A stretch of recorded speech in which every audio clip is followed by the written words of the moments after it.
হুগলির আরামবাগ মহকুমা জুড়ে লাফিয়ে লাফিয়ে বাড়ছে ডিভোর্স আর মামলা। মহকুমা আদালতেও সেই ছবি। দম্পতি যুগল আদালতে এসে একে অন্যের বিরুদ্ধে মামলা ঠুকছেন। মূল অভিযোগ কি? তৃতীয় ব্যক্তির আগমন, মানে পরকীয়ার সম্পর্ক। অন্যদিকে সদ্য গোঁপ গজে ওঠা তরুণ আর কলেজ পাঠরতা তরুণীর প্রেমও চলছে। ফলে তারা গোপনে স্পেশাল ম্যারেজ অ্যাক্টে বিয়ে করছেন, বিভিন্ন পর্যটন কেন্দ্রে বেড়াতে যাচ্ছেন।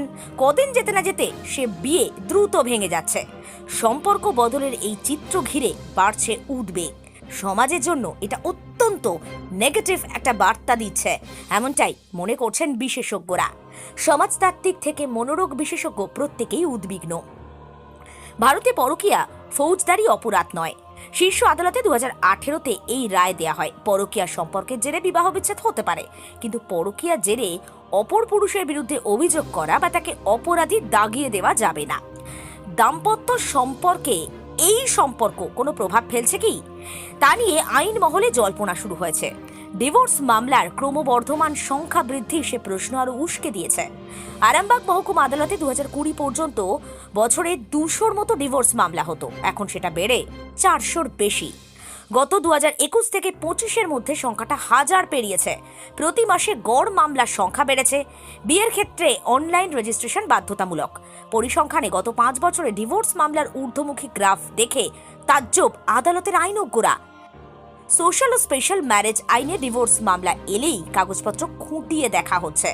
পরিসংখ্যানে উঠে এসেছে অল্প বয়সীদের মধ্যে স্পেশাল ম্যারেজ অ্যাক্টে বিয়ে করা আর বিয়ে ভাঙার প্রবণতার কথা। আসছে চাঞ্চল্যকর তথ্য। বিয়ে করার কিছুদিনের মধ্যে যুগলরা ডিভোর্স ফাইল করছেন, বয়স 18 থেকে 25-এর মধ্যে। আরামবাগ মহকুমা আদালতে 100টি ডিভোর্স মামলার মধ্যে 20% এই জাতীয় মামলা। অল্প বয়সীদের মধ্যে তাড়াতাড়ি বিয়ে, তাড়াতাড়ি ডিভোর্স, এটা খুব বড় টেনশনের কারণ হয়ে যাচ্ছে। আবার অন্যদিকে দেখা যাচ্ছে ছেলে অথবা মেয়ের বিয়ে দেওয়ার পর পরিবারের সঙ্গে বনিবনা না হওয়ায় ছেলের বাড়িতে ছেলেকে বা মেয়ের বাড়ি থেকে মেয়েকে ডিভোর্স করানোর জন্য বাধ্য করা হচ্ছে। সব মিলিয়ে ডিভোর্সের মামলা বাড়ছে। মিউচুয়ালের মাধ্যমে বছরখানেকের মধ্যে হয়েও যাচ্ছে। অন্যদিকে বধূ নির্যাতন নিয়েও মামলা হচ্ছে। সব মিলিয়ে কিন্তু সমাজের যে নেগেটিভ দিকটা বারবার উঠে আসছে, এই কথাই মনে করছেন আইনজীবীরা।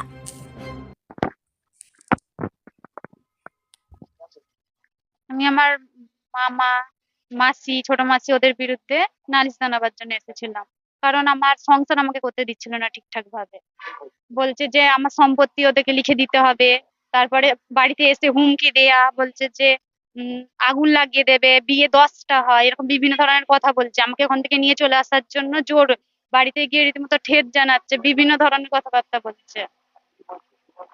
হুম, হ্যাঁ, ডিভোর্স দেওয়ার মতো 10টা 12টা সব অনেক বর পাওয়া যায় এরকম। তাই আজকে আমি এখানে এসেছিলাম, আজকে আমি ঠিকঠাক বিচার পেয়েছি। আজ দোলন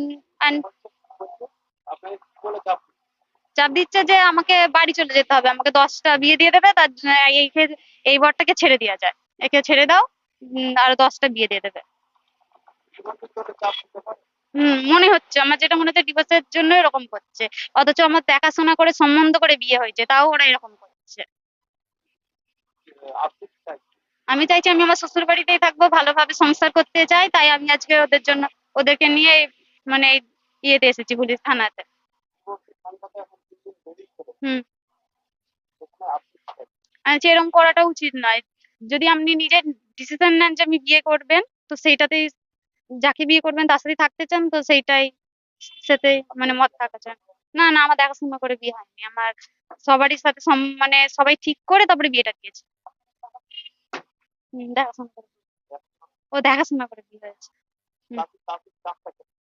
হুম, চাপটা কারণ ওই যে প্রথমে বিয়ে দিতে চাইছিল না ওই সম্পত্তির জন্য। এখন আমি জোর করে বিয়ে করেছি তার জন্য। সোনালী গাঙ্গুলি।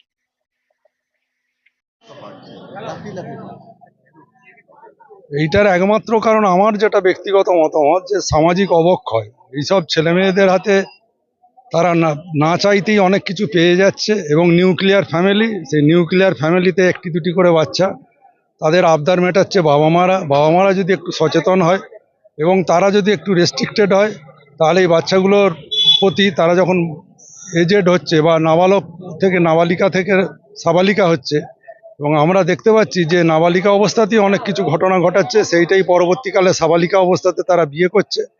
বিয়ে করার পরে 2 মাস 4 মাস যাওয়ার পরই তারা আবার কোর্টে চলে আসছে ডিভোর্সের জন্য। এইটা সামাজিক ব্যাধি বলে আমার মনে হচ্ছে, এবং তাদের শিক্ষার অভাব, সামাজিক শিক্ষার অভাব।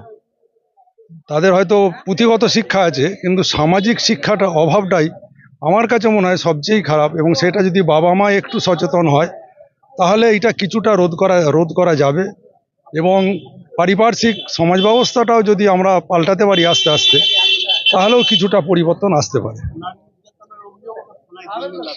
হ্যাঁ, ওইটা কিছু সত্যি ঘটনা আছে, কিছু মিথ্যা ঘটনার উপর দিয়ে এই নারী নির্যাতন, যেটা 498A পুরাতনটাই ছিল, এখন সেইটা। দেখুন, ডিভোর্সের সংখ্যা বাড়ছে প্রথম কারণ আমার যেটা মনে হয় ব্যক্তিগতভাবে, সেটা হচ্ছে বর্তমানে মানিয়ে নেওয়ার প্রবণতা মানুষের মধ্যে কমে গেছে। অ্যাডজাস্টমেন্ট, কারণ আমরা বৈবাহিক সম্পর্কে আবদ্ধ হওয়ার পরে আমরাও নিজেরা উপলব্ধি করেছি যে অ্যাডজাস্টমেন্ট ছাড়া বৈবাহিক সম্পর্ক টিকিয়ে রাখাটা খুব কঠিন। কিন্তু এখন সমস্যা হচ্ছে প্রত্যেকটি বাবা মায়ের একটা করে সন্তান, তারা ছোটবেলা থেকেই আর কি কোনোভাবে মানিয়ে নেওয়াতে অভ্যস্ত নয়, শেয়ারিংয়ে অভ্যস্ত নয়, তারা কোনো রকম প্রতিকূলতায় অভ্যস্ত নয়। তার ফলে হয় কি, নতুন একটা পরিবেশে যখন যায়, সংসার জীবনে পদার্পণ করে, তখন সেখানে মানিয়ে নিতে অসুবিধা হচ্ছে। এছাড়া এখন মোবাইলের যুগে আমরাও দেখতে পাচ্ছি অনেক ক্ষেত্রে পরকীয়াটাও এক্ষেত্রে দায়ী, যেখানে দেখা যাচ্ছে যে একটা সোশ্যাল মিডিয়ার মাধ্যমে বা ফেসবুকের মাধ্যমে যোগাযোগ হচ্ছে, সেই একটা টানে বা প্রলোভনে সে হয়তো ইতিপূর্বে থাকা স্বামী সংসার ছেড়ে চলে যাচ্ছে, তারপরে ফাইনালি ডিভোর্স হচ্ছে। এবার সেই সংসারটা যে ও টিকছে তা নয়, সন্দেহের বীজ দেখা দিচ্ছে, সেক্ষেত্রে ডিভোর্সের সংখ্যা রাতারাতি খুব বেড়ে গেছে। এটা খুব উদ্বিগ্নর বিষয়, এবং আমার মনে হয় এটা সমাজের একটা খারাপ দিক, যেটা সমাজের একটা পরিবর্তন হওয়া প্রয়োজন, যাতে বৈবাহিক সম্পর্ক দীর্ঘদিন ধরে টিকে থাকে। এবং আমরা আগে দেখেছি সমস্ত প্রতিকূলতা থাকা সত্ত্বেও বৈবাহিক সম্পর্ক মাসের পর মাস, বছরের পর বছর টিকে থাকতো, কিন্তু এখন খুব খুঁটিনাটি বিষয় নিয়ে ডিভোর্স হচ্ছে। আরামবাগ মতিলাল টেলিশপ ও স্যামসাং সার্ভিস সেন্টার, অনলাইন বা যে কোনো দোকানের থেকে সস্তা, আপনাদের সকলের প্রিয় মতিলাল মোবাইল। তাই আজই আসুন। পুরানো মোবাইল সারানোর চেয়ে বেশি দামে এক্সচেঞ্জ, 0% ইন্টারেস্টে, 0 ডাউন পেমেন্ট, 0 কস্টে মোবাইল ফাইন্যান্সের সুবিধা। আমাদের ঠিকানা পুরাতন বাজার, আরামবাগ হেডপোস্ট অফিসের বিপরীতে, আরামবাগ, হুগলি। আমাদের যোগাযোগ নাম্বার 7001304430।